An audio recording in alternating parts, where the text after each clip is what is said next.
Bonjour et bienvenue dans cette première vidéo où nous allons effectivement rentrer dans le dur de ce qu'est un biais cognitif et comment l'industrie du tabac a pu s'en servir contre notre plein gré. Alors on va commencer tout de suite par parler d'un biais qui s'appelle la réciprocité. La réciprocité, c'est donner un petit quelque chose pour en obtenir quelque chose d'autre en retour. Évidemment, c'est le fondement même des liens sociaux. Nos sociétés sont bâties sur la réciprocité et c'est quelque chose de tout à fait normal. Par contre, on peut la dévier un petit peu pour en obtenir un peu plus que ce qu'on est en droit d'attendre. Et on va voir ça tout de suite. Il y a une asymétrie potentielle dans le principe de réciprocité. Une illustration qu'on peut faire de cela, c'est la secte Krishna,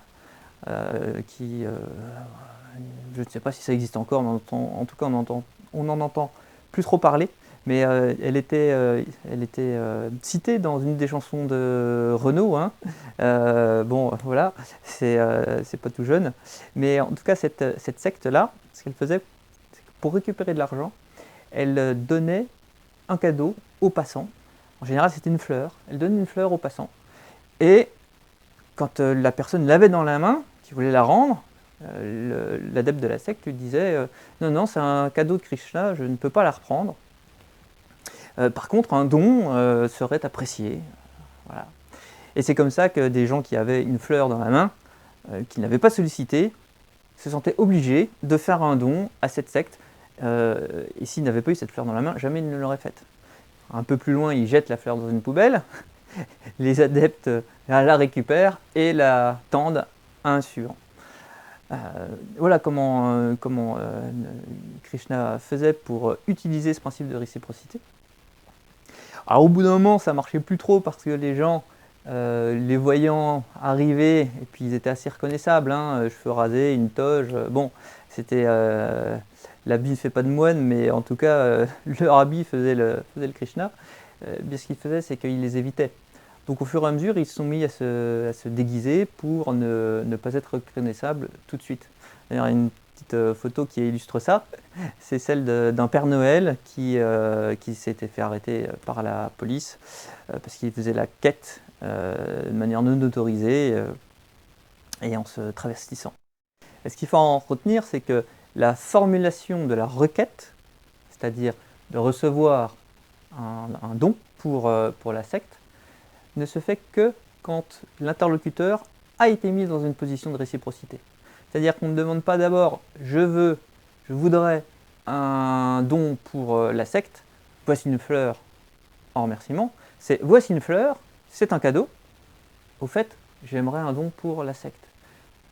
La deuxième façon de présenter les choses marche beaucoup mieux que la première. Et c'est comme ça qu'on peut commencer à entrevoir une perversion qu'on peut amener à la réciprocité, c'est de faire en sorte que l'autre se sente obligé de nous aider. Et bien entendu, ça peut être fait de manière tout à fait naturelle, mais si on anticipe ça, ce qui est bien la définition d'un biais cognitif, c'est une réaction prévisible et anticipable, eh bien on voit qu'on tient là quelque chose pour influencer ou manipuler autrui. Parce que cette obligation que vous ressentez, elle marche également s'il y a une disproportion entre la faveur qu'on vous a faite et la faveur qu'on vous demande. En gros, si je vous donne un stylo, vous allez pouvoir vous sentir obligé de me rendre service sur une valeur qui est beaucoup plus importante que le dit stylo. Alors maintenant, on peut se demander comment l'industrie du tabac a utilisé cette force de réciprocité.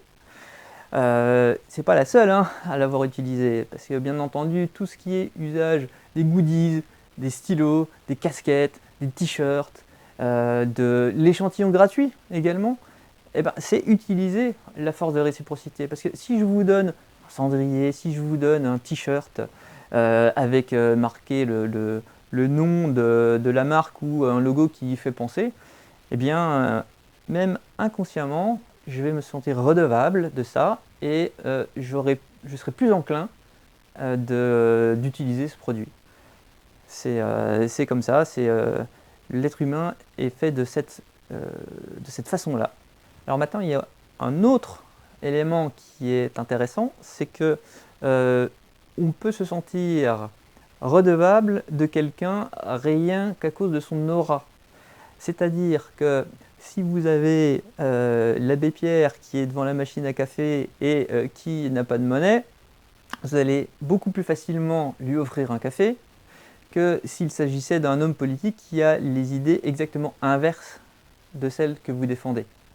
C'est évident, mais l'industrie du tabac l'a bien compris, parce qu'elle a utilisé l'image de gens extrêmement connus pour leur altruisme. J'ai choisi délibérément de prendre des publicités relativement anciennes pour que la distanciation soit la plus élevée possible.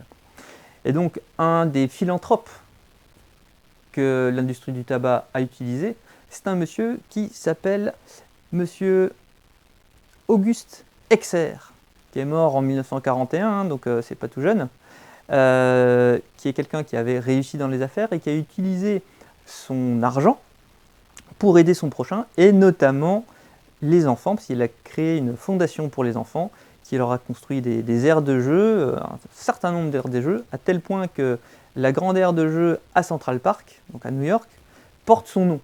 Un cigarettier a utilisé son image, et cette image est forcément profitable pour le cigarettier, parce qu'il s'associe à quelqu'un qui fait du bien autour de lui, et on aura forcément plus tendance à écouter quelqu'un reconnu par son altruisme que quelqu'un de lambda. Je reprends mon Père Noël de tout à l'heure. L'industrie du tabac a largement utilisé l'image du Père Noël pour vendre ses produits. Et quoi de plus naturel, le Père Noël qui donne chaque année des cadeaux aux enfants, on l'attend chaque année, il nous donne gratuitement des choses, gratuitement, entre guillemets. Eh bien, quoi de plus naturel que d'utiliser son image pour vendre ses produits. Donc là aussi, c'est l'effet de réciprocité qui fonctionne, puisque je m'associe à cet altruisme pour vous présenter les produits que je vais vous vendre. Alors le livre va plus loin, hein, les dettes forcées, les concessions réciproques et les échanges inéquitables, ça fait partie des choses qui sont développées plus avant dans le livre, Influence et manipulation. Par contre, il n'y a pas trop de rapport avec le tabagisme directement, enfin tout du moins avec le marketing de l'industrie du tabac. Donc je ne vais pas plus loin parce que je voulais vraiment focaliser ça sur l'industrie du tabac. Donc je vais m'arrêter là. Simplement, on peut ajouter la conclusion, c'est comment dire non, comment se prémunir de ce biais, comment se libérer du biais de réciprocité. Eh bien, en fait, il faut réussir à se dire que si quelqu'un nous fait une faveur en premier lieu, il faut l'accepter. C'est compliqué de ne pas accepter de faveurs qu'on nous fait. Mais par contre, si on s'aperçoit que la faveur qui nous est demandée en retour est beaucoup plus importante, il faut repérer qu'il s'agit là d'un biais, qu'on essaye d'utiliser contre nous cette réciprocité. Et il faut prendre la faveur initiale comme ni plus ni moins qu'un procédé commercial. Et nommer cette faveur initiale comme étant un procédé commercial, ça nous permet de ne plus nous en sentir dépositaires et cela nous permet de nous libérer de cela. Donc la prochaine fois qu'on vous offre un stylo et qu'ensuite on vous demande de signer le chèque, gardez le stylo comme étant un cadeau qu'on vous fait et non pas quelque chose qui vous engage à signer le chèque.